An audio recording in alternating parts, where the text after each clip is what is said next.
মাননীয় মন্ত্রী মহোদয়, হাদি হত্যার যে দুজন আসামি গ্রেফতার হয়েছে ভারতে, তাদেরকে ফিরিয়ে আনার জন্য কি ব্যবস্থা নেওয়া হবে? অবশ্যই ইতিমধ্যে স্বরাষ্ট্র মন্ত্রণালয়ের পক্ষ থেকে পদক্ষেপ নেওয়া হয়েছে। পররাষ্ট্র মন্ত্রণালয়কে আমরা অনুরোধ করেছি তারা যেটা extradition treaty in between two countries আছে সেই মতে তাদেরকে আমাদেরকে ফেরত দিবেন বলে আমরা আশা করছি, এবং আমরা ফেরত আনার জন্য যথেষ্ট জোর প্রচেষ্টা চালাবো। প্রিয় সাংবাদিক বন্ধুগণ, আসসালামু আলাইকুম রহমতুল্লাহ। আমরা সরকারের দায়িত্ব গ্রহণ করার পরে এই প্রথমবার আমি কক্সবাজারে ভিজিটে আসলাম, জেলা আইনশৃঙ্খলা কমিটির মিটিংয়ে অ্যাটেন্ড করলাম। এখানে অনেক কিছু সিদ্ধান্ত আমাদের হয়েছে, এটা প্রতি মাসেই হবে।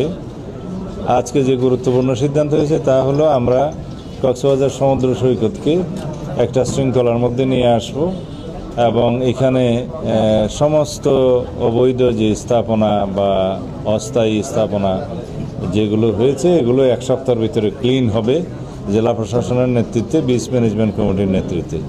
বিচ ম্যানেজমেন্ট কমিটি এখনও গঠিত হয় নাই, নতুনভাবে গঠিত হবে। আর এখানে স্থানীয় সংসদ সদস্য জনাব লুৎফর রহমান কাজল সার্বিক সহযোগিতা করবেন, এবং জেলা প্রশাসন আর পুলিশ প্রশাসনকে আপনারা সাংবাদিক বন্ধুগণও সহযোগিতা করবেন বলে আশা করি। কারণ আমাদের অহংকার হচ্ছে আমাদের কক্সবাজার বিচ। সারা বাংলাদেশে একটাই জায়গা আছে ভ্রমণের জন্য নাম্বার 1 তালিকায়, সেটা কক্সবাজার সমুদ্র সৈকত। এটাকে আমাদের জাতীয় এবং আন্তর্জাতিক মানে আমাদের উন্নত করতে হবে। আর সেটা করতে গেলে যাতে আমাদেরকে এই বিচে একটি কোনো রকমের ময়লা আবর্জনা না থাকে এবং কোনো অবৈধ স্থাপনা না থাকে, এবং এমন কোনো বিষয় আমরা ওখানে না আনি যাতে পর্যটকদের জন্য কোনো অসুবিধার সৃষ্টি হয় এবং দৃষ্টিকটু লাগে।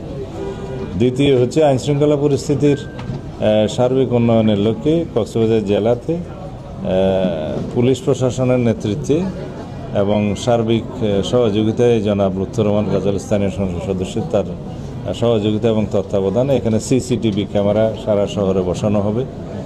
3 নম্বর হচ্ছে মাদক এবং জুয়া, অনলাইন জুয়া, এগুলো বন্ধের জন্য আমরা যা কিছু প্রয়োজন সর্বোচ্চ প্রচেষ্টা করব। সেজন্য আমরা পরিকল্পনা গ্রহণ করার জন্য আইনশৃঙ্খলা বাহিনীকে, যারা এখানে সংশ্লিষ্ট আছে সবাইকে অনুরোধ করেছি। মাদকদ্রব্য নিয়ন্ত্রণ অধিদপ্তরের কর্মকর্তাবৃন্দ, পুলিশ বাহিনী, র্যাব, বিজিবি সবাই এখানে সহযোগিতা করবেন।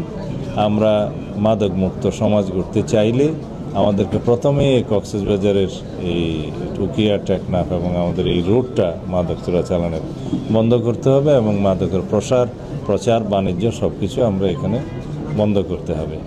3 নম্বর ইস্যু হচ্ছে ট্রাফিক সিস্টেমের উন্নয়নের জন্য আমাদের মন্ত্রণালয়ের পক্ষ থেকে আরও কিছু জনবল এখানে দেয়া হবে, তখন এখানে ট্রাফিক সিস্টেমের আমরা উন্নয়ন করতে পারবো। আর টমটমের সংখ্যা আর বৃদ্ধি হবে না। অযান্ত্রিক গাড়ি, নন মোটরাইজ ভেহিকেল যেগুলো আছে ব্যাটারি চালিত, এগুলোর সংখ্যা আর বৃদ্ধি হবে না। এবং লাইসেন্স নবায়নের ক্ষেত্রে যথেষ্ট কেয়ারফুল হতে বলা হয়েছে। সর্বোচ্চ সংখ্যক যেটা নির্ধারণ করা হয়েছে সেটার উপরে কখনোই আর যাবে না।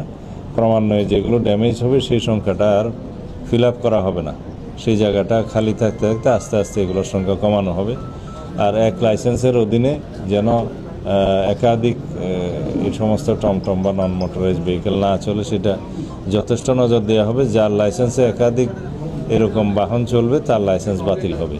এইভাবে একটা সুশাসনের মধ্যে নিয়ে আসতে হবে। আর গরিব মানুষরা যাতে কষ্ট না পায় সেই দিকটাও আমরা লক্ষ্য রাখবো। এর বাইরে আরও অনেক কিছু আমরা সিদ্ধান্ত নিয়েছি, যেগুলো আপনারা জানতে পারবেন। জেলা প্রশাসনের পক্ষ থেকে এগুলো রেজলিউশন আকারে প্রচার করা হবে।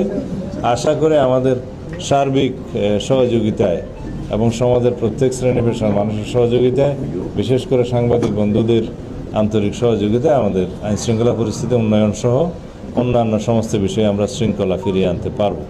ধন্যবাদ।